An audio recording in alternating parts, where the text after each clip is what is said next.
Good morning, everyone. Welcome to an all-new On the Mark TV and radio from Westfield Community Programming, 89.5 FM WSKB, and our media partners at Southwick Community Television and Agawam Media. I'm your host, Mark Auerbach, and every couple of months or so, we have a program here called What Young People Think, where we have this opportunity to chat with high school and or college-age students about what their opinions are on current events, what they're concerned about. And part of the reason we developed this program was because a lot of people in high school and college would say, my parents and my grandparents don't listen to me. And I knew that we had an audience of parents and grandparents, and I thought, if they didn't listen to their own children, maybe they'd listen to somebody else's. And this program has become very popular. It's a segment that I look forward to. And with the help of people like Brenda Garton at Western New England University and others, we have been able to produce programs with students from Western New England University, Westfield State University, American International College, and St. Mary's High School and Westfield Technical Academy over the time. So this is an alumni edition. The people you're going to be meeting today have all been on this program before. They have all, and some have been on it more than once.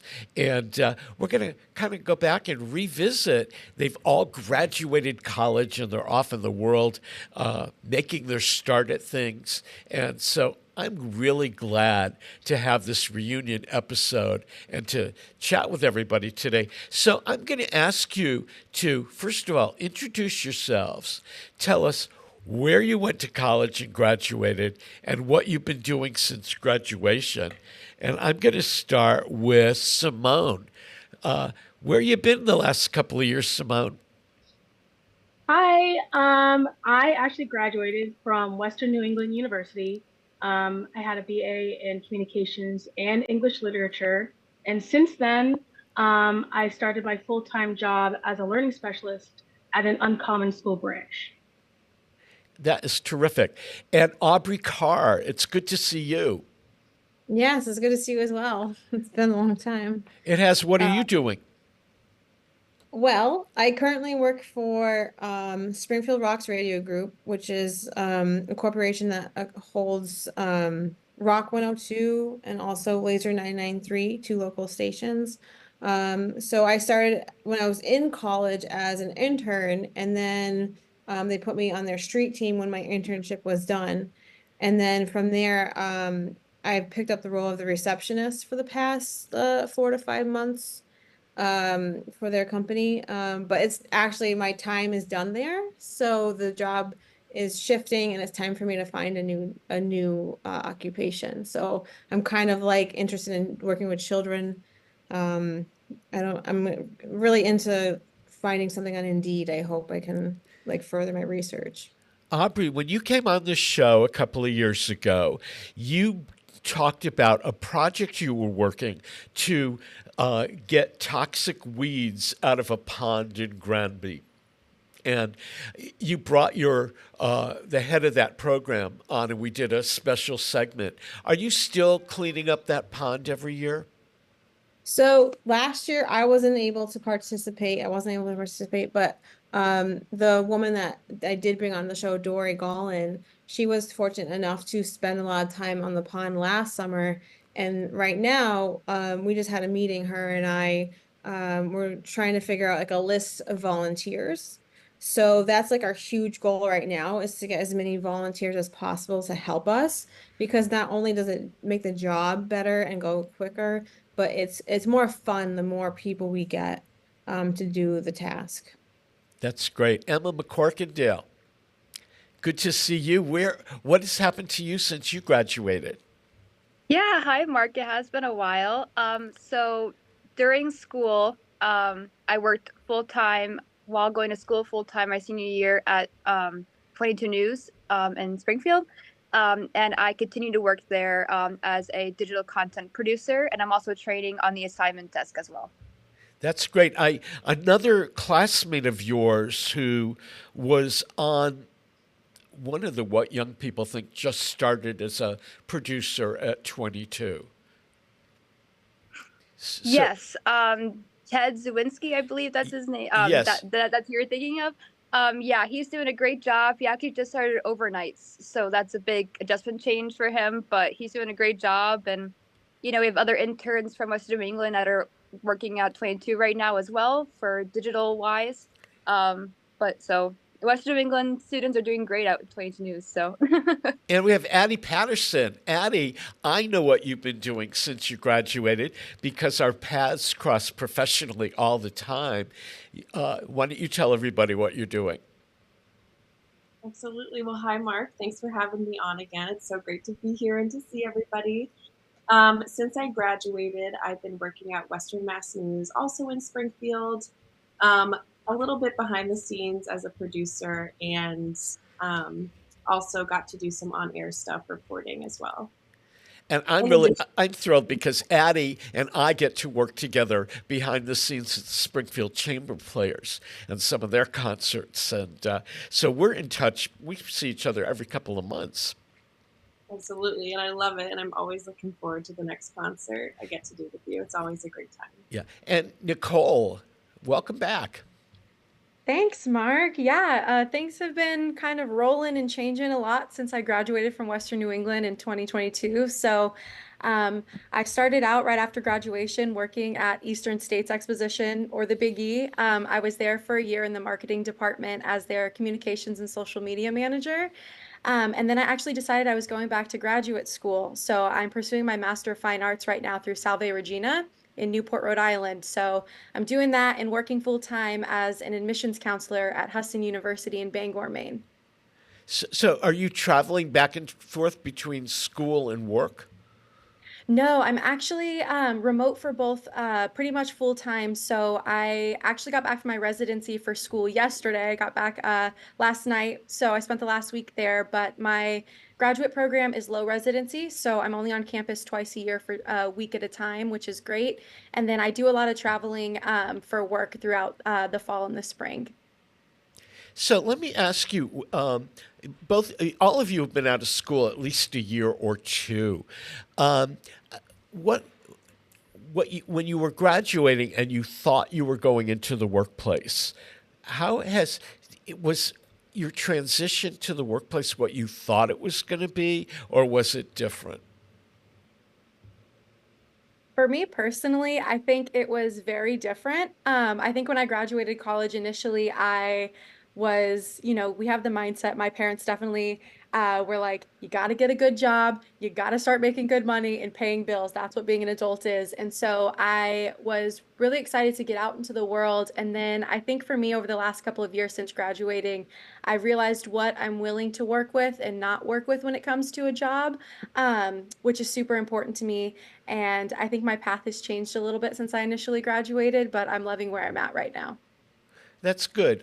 If you were going to talk to somebody that's a junior in college who has 1 year basically to finish things up and move on to the next step in their lives, what kind of advice would you offer them? I think oh.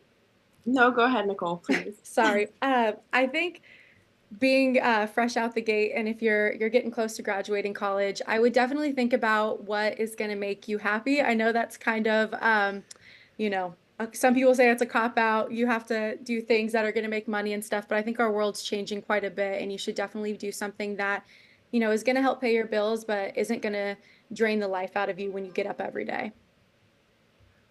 You're nodding, Emma. Want to add something to it? Yeah, so definitely doing what you enjoy is, for me, it's high priority because when you get out of college, you want to do what you either studied for or a change of pace, so you definitely want to make sure you're doing what you're most happy with. I also want to suggest that while you're still in school and you're a junior, make as many connections as possible because those connections will help you down the line, whether it's a year from graduating or 5 years from graduating. Those connections will help you out a lot in terms of job searching, recommendations, things like that. So definitely when I graduated in 2023, I definitely made sure to keep in contact with those with my connections, and it's helped me out a lot. So definitely, if you're a junior, um, make connections and also start thinking about um, making hobbies, because when you graduate, I was busy during my whole senior year. I didn't have one day off. I worked 4:30 a.m. till 7 p.m. every day. I did not have any hobbies. So when I graduated, I just got at 1 p.m. I'm like, oh, okay, now what? So definitely start thinking about hobbies, connections.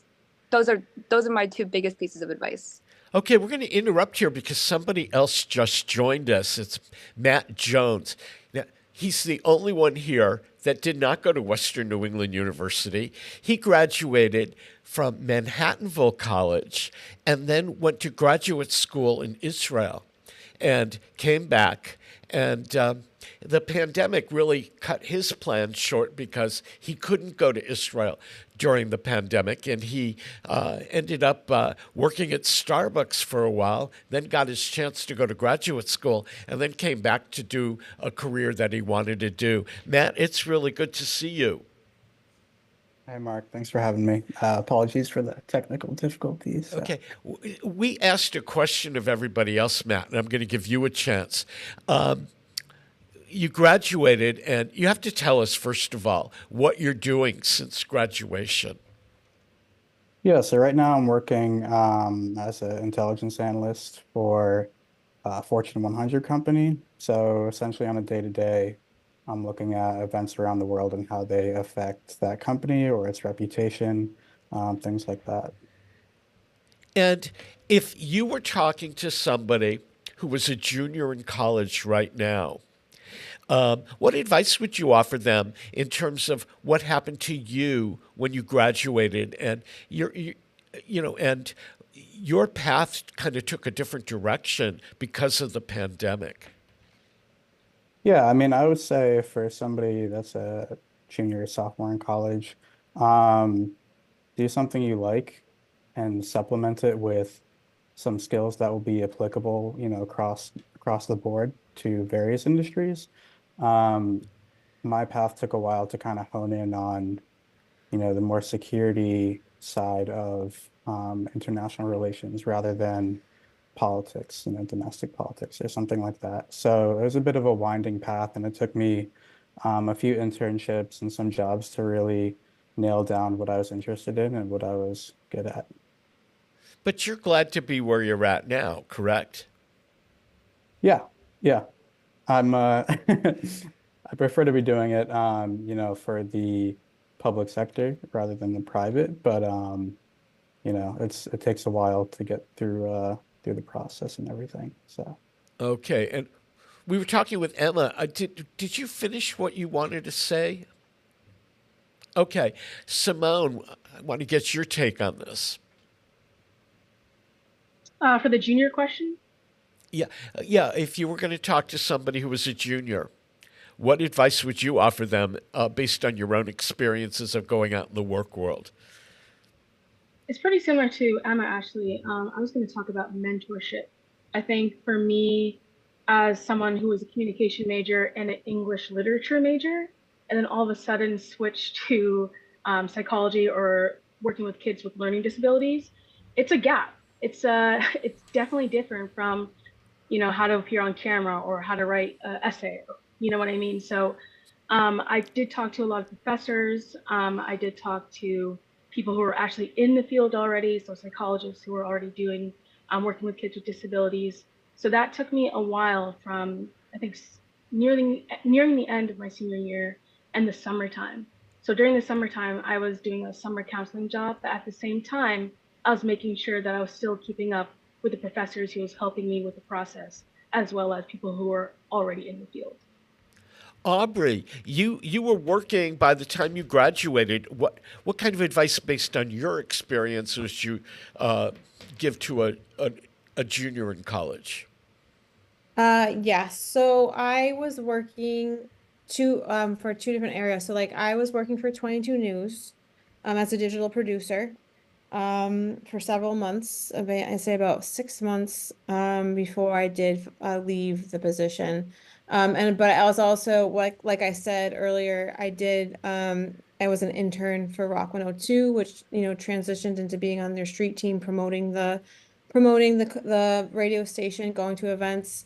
My advice, I'd say, like Nicole made a really good point about do something that, like, when you wake up, it doesn't kill you in the morning. Like when you wake up and you're not like all bummed out or like really kind of negative about what you're doing for work. You want to be able to look forward to something. For me, it was a lot to work before I graduated, but I'm glad I did because I learned quickly, like what I liked. And then with those two positions, I learned that the 22 News position wasn't for me, but yeah, I did enjoy working for Rock 102. So, I advise that if there are internships, open and available for you for that last year, go for it, and see where it takes you. I ended up leaving 22 News shortly after I graduated, but that left me kind of with like an open space, and my mind kind of drifted into different areas that wasn't healthy or it didn't really feel right because I was so used to taking like 6 courses and working on top of it that when I graduated and all of that went away, it was kind of like what Emma was saying, like having hobbies. I suggest to anybody who's a junior, build up those hobbies and keep those hobbies with you, like, through graduation, because it will help your mind switch from constant use and constant concentration to something more open and freeing. Addie, you went right from school into the workforce.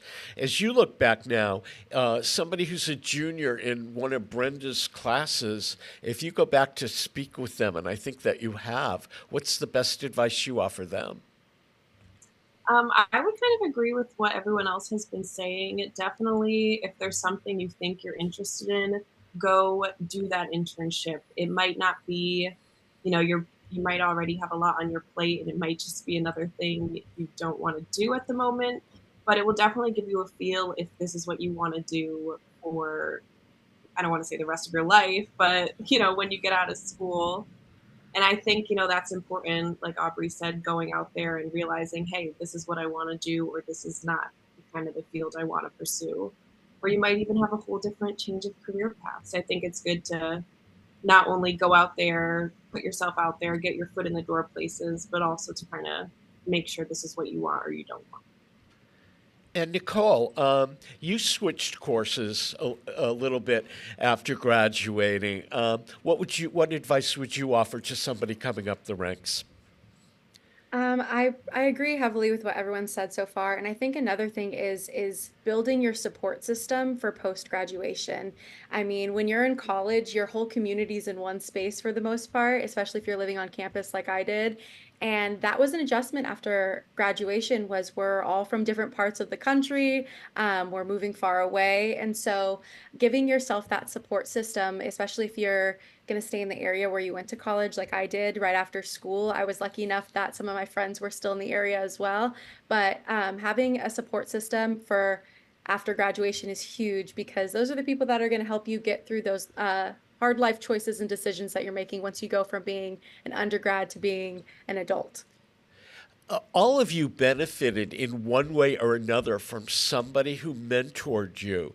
And for those of you that went to Western New England, it was definitely Brenda Garton.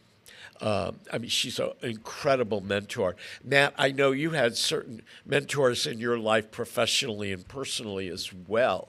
How important do you think it is to find a mentor and to have a mentor available to you?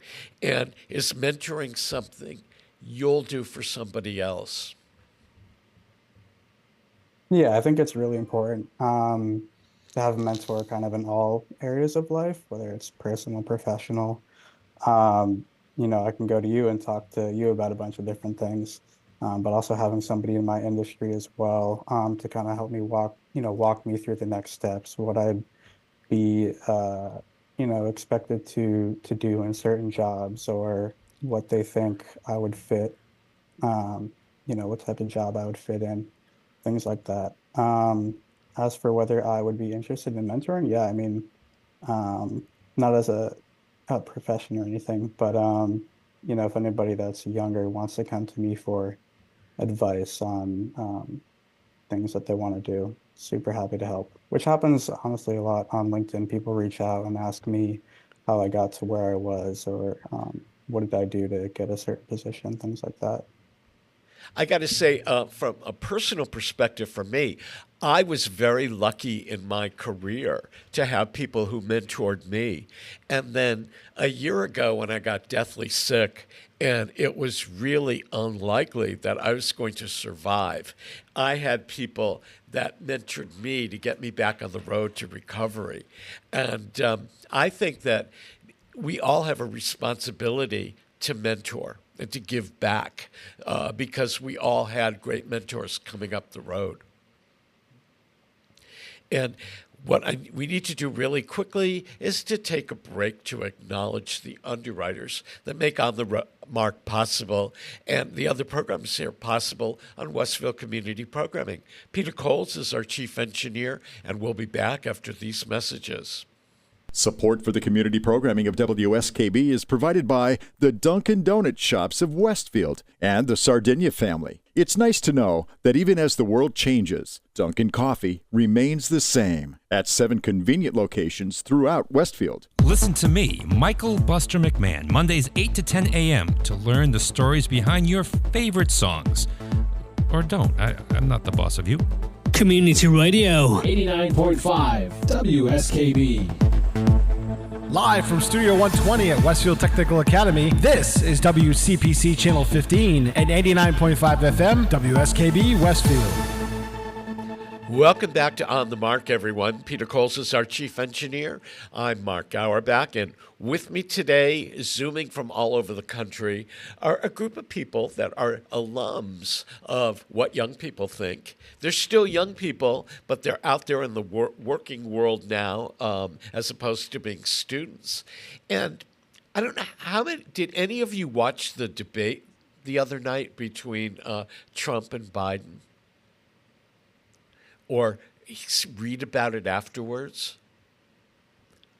My first question to you, because people have asked me, do you think both candidates are too old to run for office? I'm seeing some. Absolutely. Yeah, absolutely. I mean, it's kind of too late now for either the Republicans or the Democrats to change course. Looking at the situation that we're in, how do we resolve something like this? There definitely needs to be like a total shakeup of how things are and how things have been going. I don't know whether that means, I don't think just putting in 2 new candidates would really fix everything that has been done over just the course of my adulthood. I really don't know how we fix everything. No, I don't know. I'm totally. I look at both of them and think the younger generation is being underrepresented, and neither choice is good for the future of our country. But I know where we went wrong. But how do we make the changes? Do any of you have any ideas? If you did, and your idea's a success, you could be winning a Nobel Prize. I think I agree with what Addie said and stuff as well. I don't think just changing the 2 candidates for the 2 major parties is going to do much, but I think as a whole and as citizens of our country, it's really up to us to keep pushing back against every decision that's being made. We're seeing, just so many awful choices being made. We're stripping human rights, civil rights, and left and right these days. And I think ultimately it's going to be up to us to keep pushing back, because for most of my adulthood and my life in general, we've seen just choices being made for us and thinking we don't have a say at all. And I think it's that mindset that's really going to hold us back. But honestly, with the younger generations, we're really seeing them step up to the plate in ways that some of us have been too nervous to do before, and I commend them wholeheartedly for doing so. I'm very proud of the people who have become activists, whether it's for climate change or for reproductive rights or LGBTQ equality. People that are fighting racism, homophobia, anti-Semitism. I think more and more people today are becoming activists, whether they're out there marching or whether they're working in their own worlds to change opinions. I applaud that. But I worry as we go to the polls what the country is doing to us. And I don't know if any of us have an answer, but as we go towards the election, what issues should we really be discussing? What do you think should be out there and being talked about as opposed to, let's say, the economy? Simone.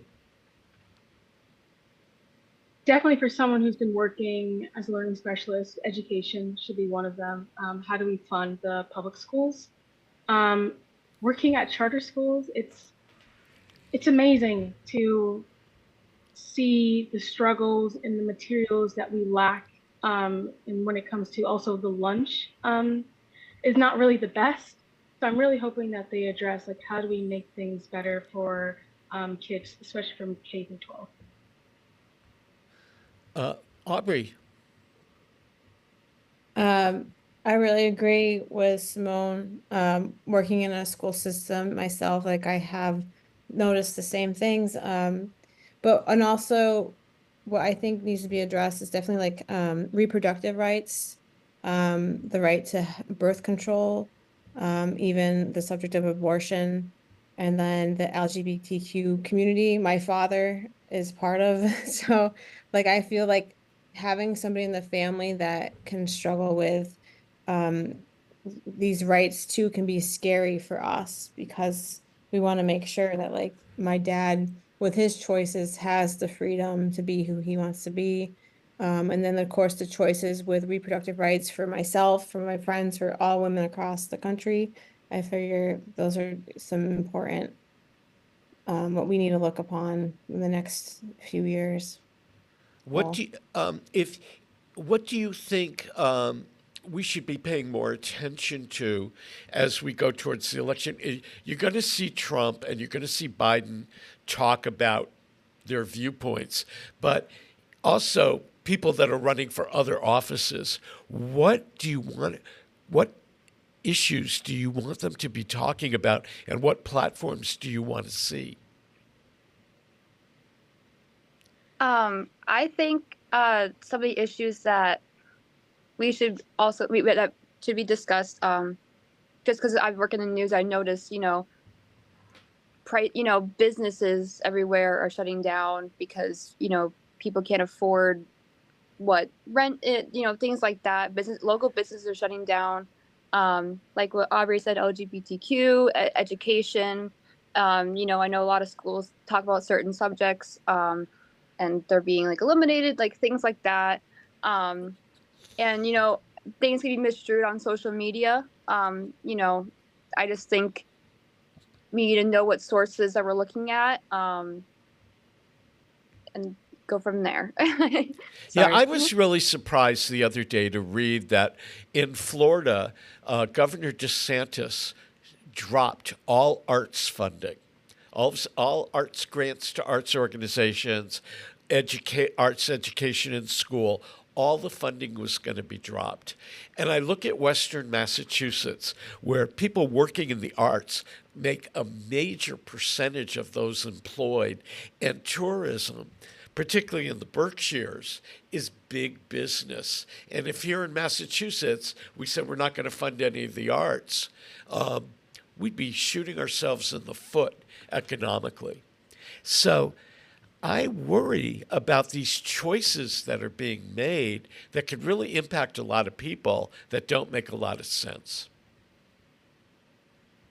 I don't know how you feel about that, but there are choices that are being made economically, with our own rights to certain rights. The fact that we could roll back a woman's right to choose her own healthcare choices after those rights had been in place for a half a century. Those are things I worry about. Nicole. I think the biggest thing for me right now is accountability across all politicians and in our government. Right now, for me, it's really a gimmick that we're seeing on stage between Trump and Biden. We're playing the blame game here. I see that a lot on social media. I follow Vice President Kamala Harris's account, the President of the United States account, and it's constantly placing blame for things that are happening in our country on a candidate that hasn't been in office for 4 years. And I think there needs to be accountability between, our presidential candidates, our congressmen, our senators. It's not us versus them. We're working together as a country here. And I think that's a huge thing for me when I'm looking for a candidate. And that's the mindset I'm going to take to the polls, I think, this fall. Have you all voted before, or will this be the first presidential election you're voting in? I voted before. I voted as well. I have also. Yeah, me too. There are people who say, well, my vote doesn't count. How do you feel about that? Will you go to the polls?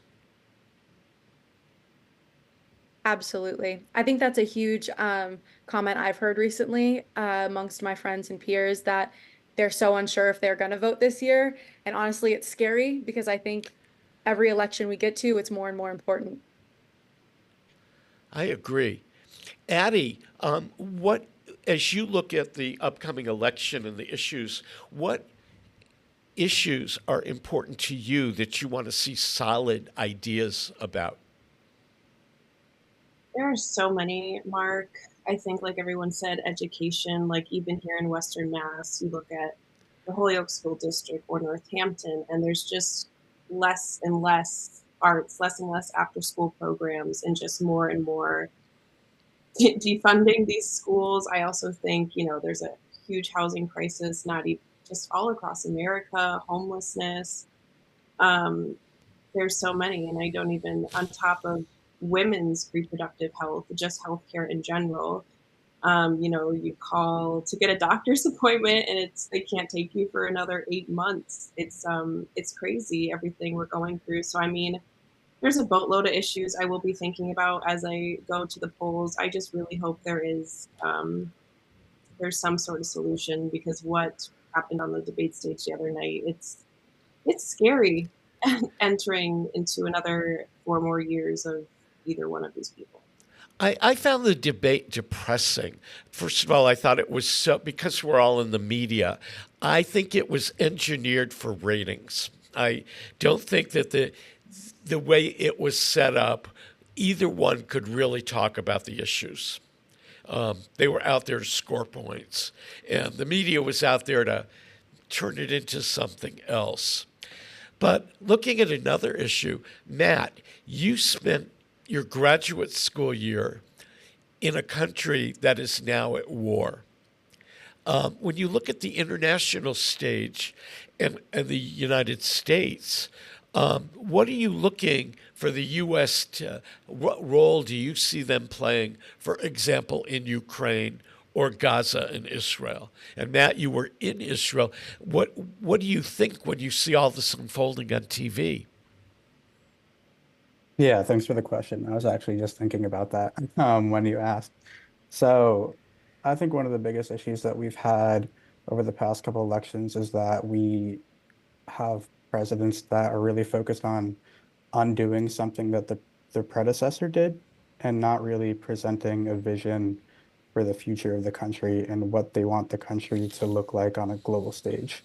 And I think we've been very reactionary over the past 4 or 8 years to global events that are happening.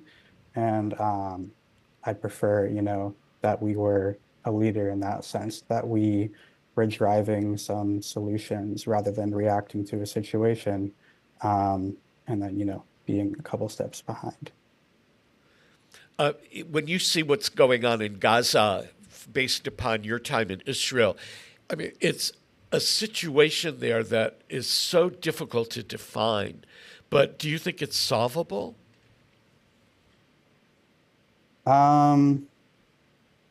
In the short term, no.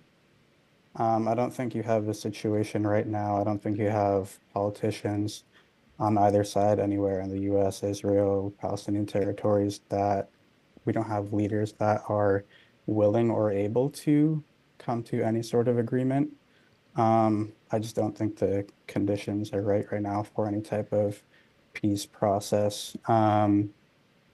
Definitely really concerned looking at the future of this conflict, which kind of seems like it'll be going on for at least another few years, in particular in Gaza, but also looking towards Lebanon and just the greater Middle Eastern region as a whole.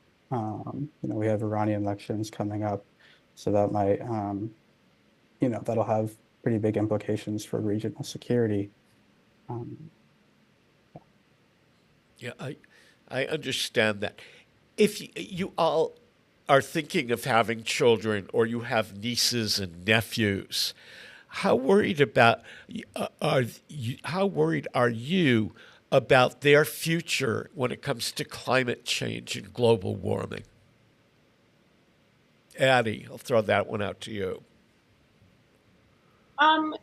Truthfully, I don't think about climate change specifically too much in terms of my nieces, but it definitely is a scary thing to think about, just knowing how things have progressed in our lifetime. And again, there's not really, I know they say there's the Biden administration has done so much for climate change since they've been in office, but what really have they done?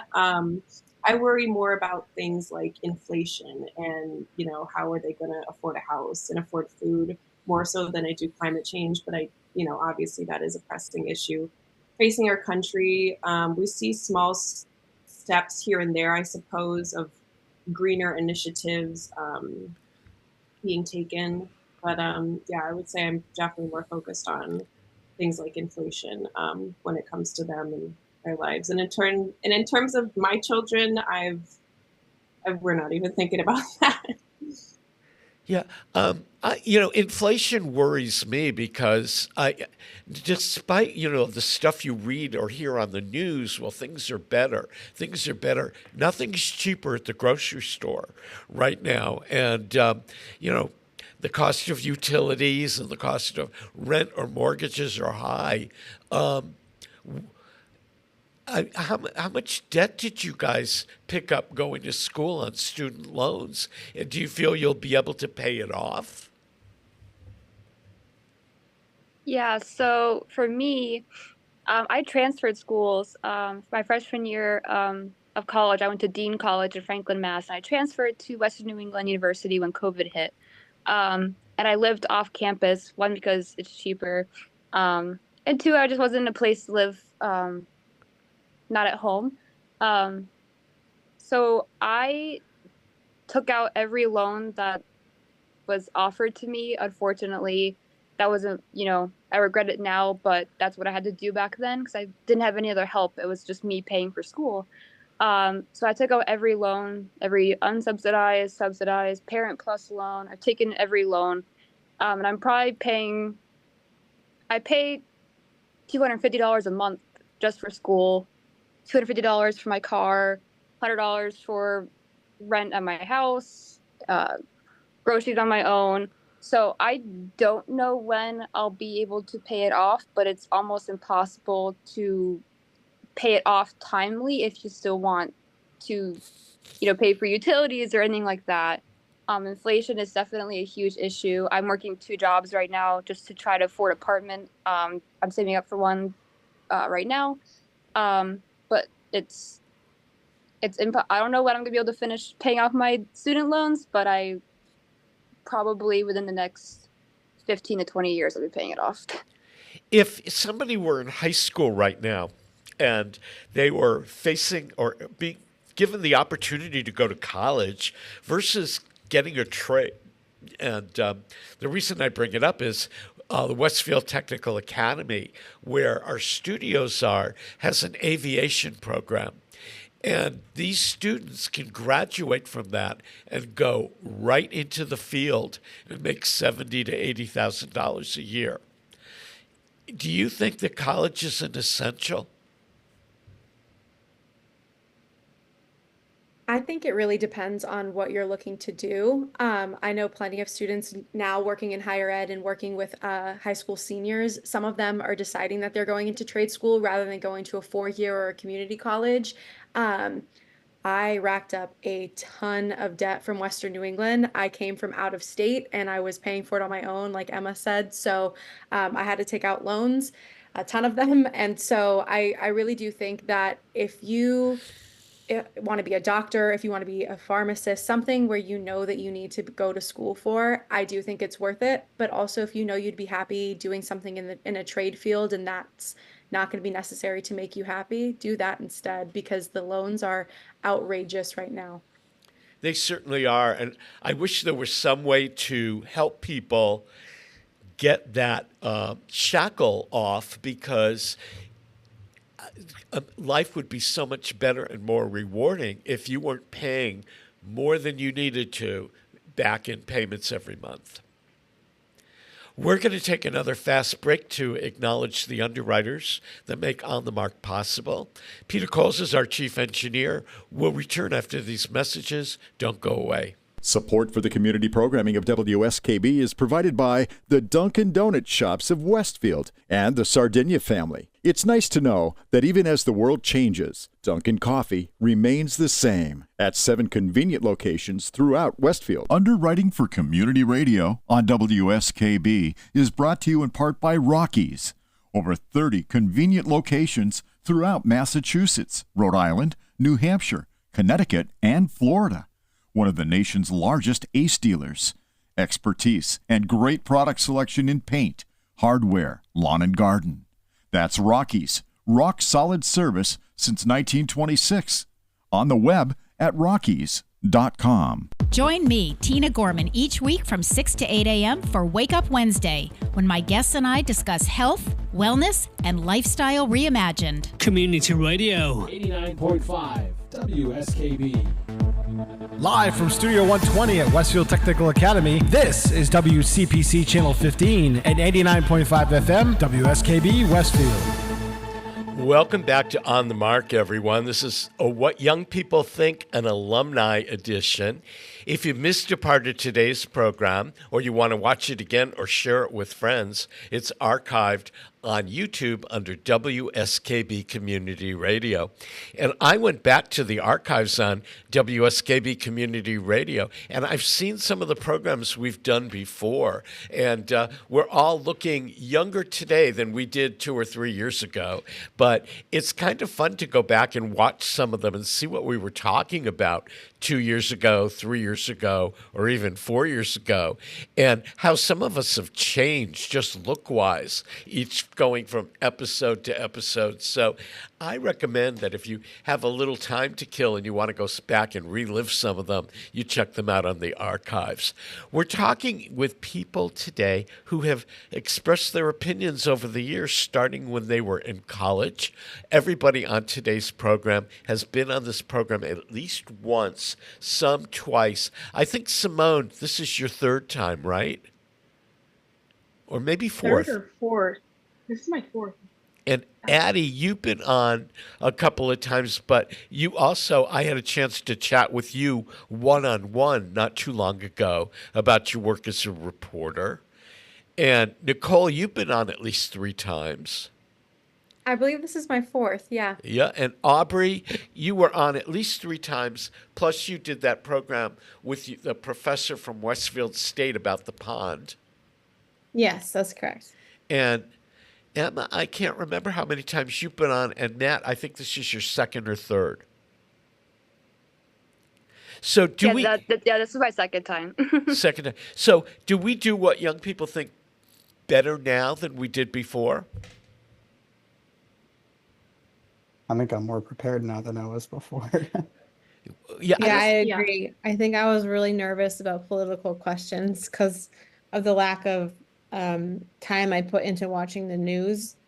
But I'm glad that I joined in this time because I'm learning from everybody else about their lives now. It's funny because when we first did this, one of the questions that everybody asked me to ask was, how did you people find your news every day? Were you reading a paper, listening to the radio, watching the television, or getting it off of your phone. And it seems that we're all getting everything off of our phone these days. But I think as we mature and become working people, we're much more careful about how we get our news and what we take for granted and what we know is fake or real. Would you agree? Absolutely. And I got to ask you, because some of you are working in media, where do you get, Addie, where do you get your news every day? I get a lot of it, obviously, from my job, the things locally we report on, but also nationally. Whatever we talk about, I'm reading it, I'm understanding it. But of course, I am always scrolling on Facebook and stuff like that. So, but again, differentiating what's real and fake has been definitely important in my life since graduating college. What about you, Emma? Where are you getting your news now that you're working in it? Yeah, so I actually work the 4:30 a.m. shift. So every morning I have to look at the news. Obviously, I write about it every morning, nationally and locally, as like what Addie said. I'm also responsible for finding stories, so I always have to find, news and things like that. So, I go on local newspapers as well. Not physical copies, but on the websites, newspapers, social media, like Addie said, Facebook, Twitter.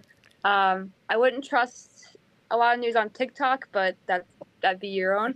I don't personally, and I just I hear a lot about news just from talking to people. Personal interactions. What?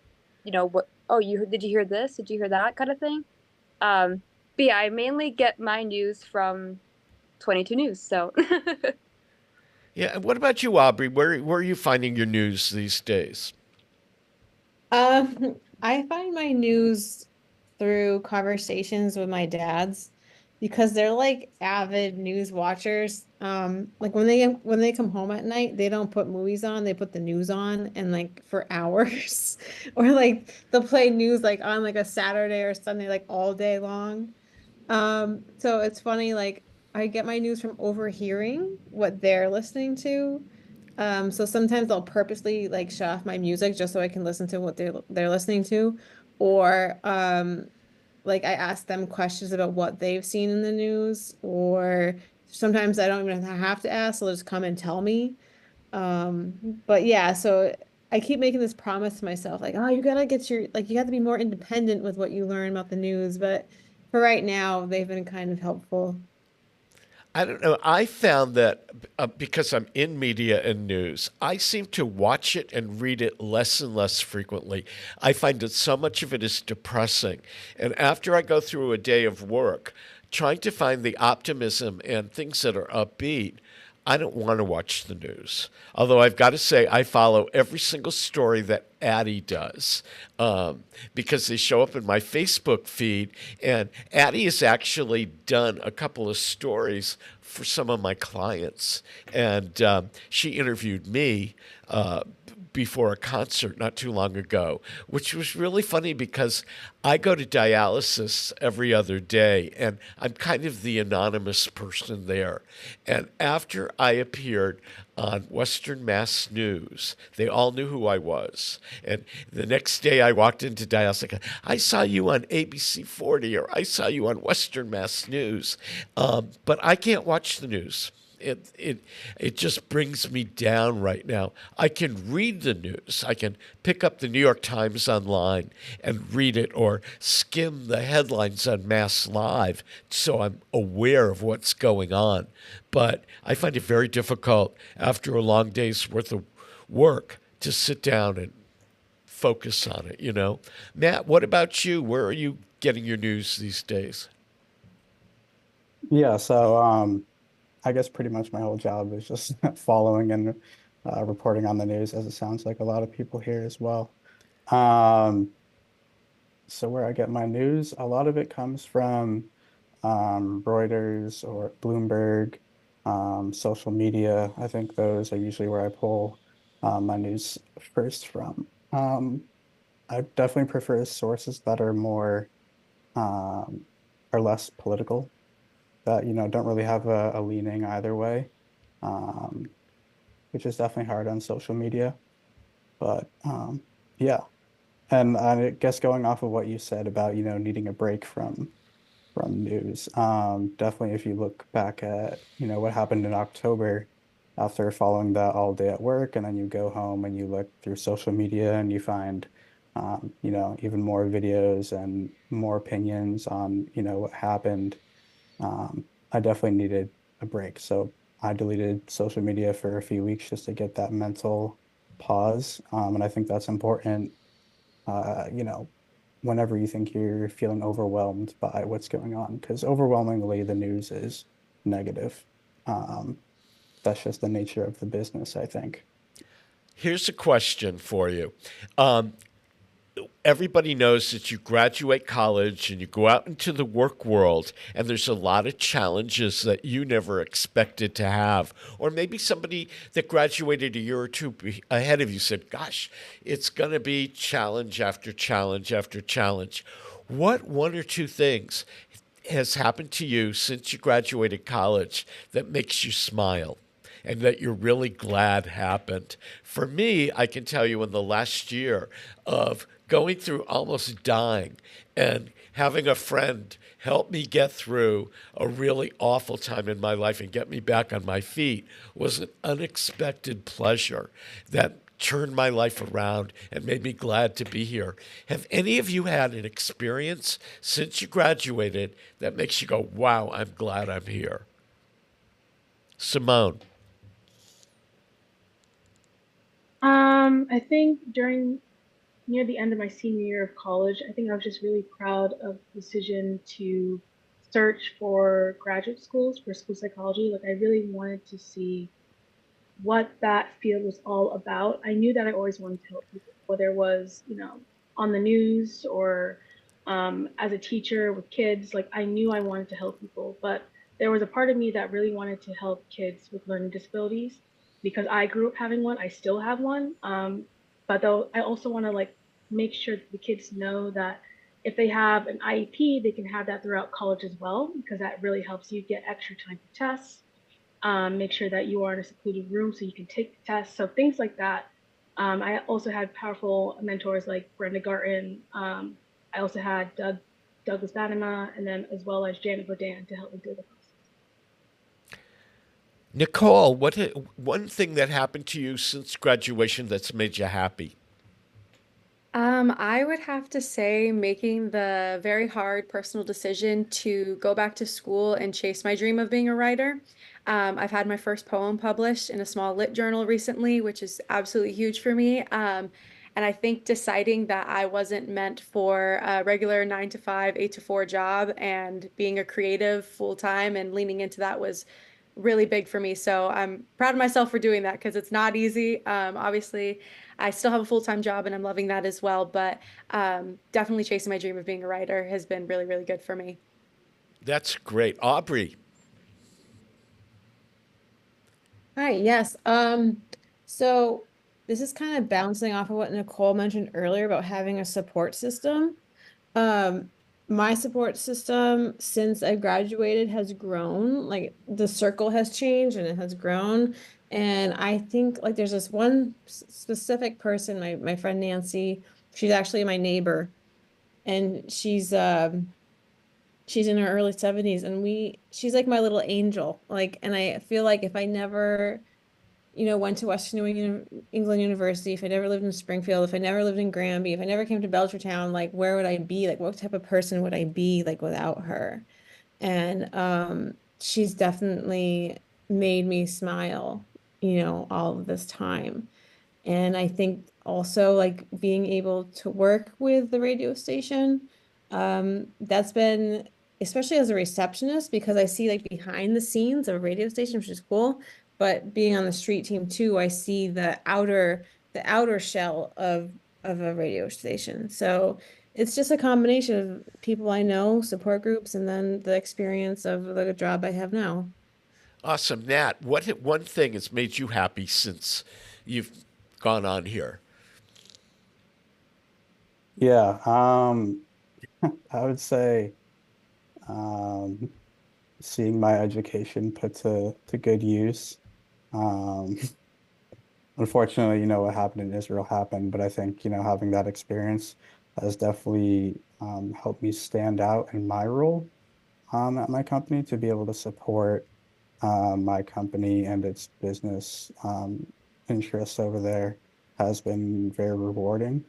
Um, and it's tough work and there's a lot of pressure, I think, to be right, to be accurate. Um, but yeah, it's been rewarding. And Emma. Man, to pick one thing is hard because I've had a lot of fun things happen since I graduated because I have more free time now. But I think since I graduated, one thing that's made me really happy was actually being invited back to Western New England University to speak to one of Brenda Garden's classes, because when I was in school, I always looked up to the people that she brought in, and I always took their advice, and I always was just I'm like, wow, like they're working right now, like in the profession I want to work in, and I always looked up to those people, and then to actually be invited back to be one of those people and speak to students who are looking to do what you're doing, that was really rewarding. And then actually after I spoke to that class, two of those students from that class are now interns at where I work. So I've trained them personally. So it just makes me happy that like what everybody else is saying, my education has been put to good use. And I get to, mentor people as well. It's been so rewarding. So I was really thankful to be invited back and, give advice to students and, see Brenda again. And last year, Addie. Yes, I would just agree with everyone else. Being, when I was in college, I had this goal of being a news reporter. And then here I am just a little bit down the line actually doing that. So it's just kind of a big what's next, what's going to happen. But totally just having this goal, this career that I've always wanted to do, and then actually living that and doing it. It's not exactly how I always pictured things, but just having that dream and actually being able to live it in real life, it's definitely made me happy. I want to thank all of you for being here today for this alumni edition of What Young People Think. It's so good to see all of you. It's been a while in some cases, and I'm so proud of all of you and what you've accomplished. So thanks for being here. And this wraps up another edition of On the Mark. Peter Coles has been our chief engineer. We'll see you next week on an all-new edition of On the Mark.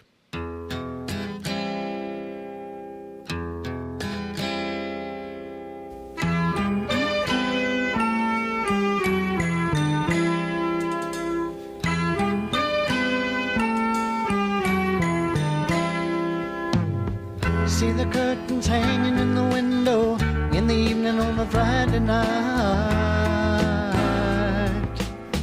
Little light is shining through the window, lets me know everything's alright.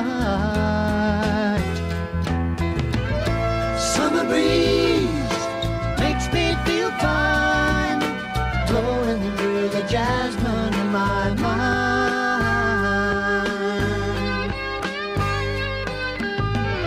Summer breeze makes me feel fine, blowing through the jasmine in my mind.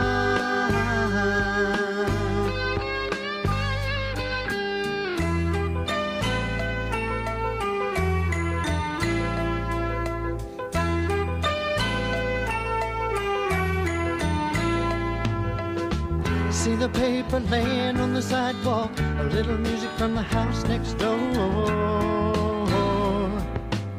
So I walk on up to the doorstep, through the screen and across the floor.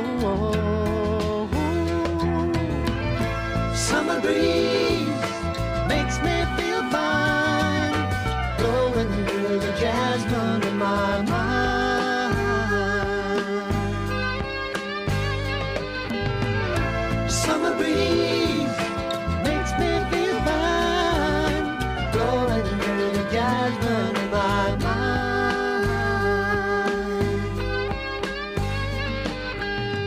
days of summer, the jasmine's in bloom. July is dressed up and playing her tune, and I come home from a hard day's work, and you're waiting there, not a care in the world. See the smile waiting in the kitchen, food cooking and the plates for two. Feel the arms that reach out to hold me in the evening when the day is through.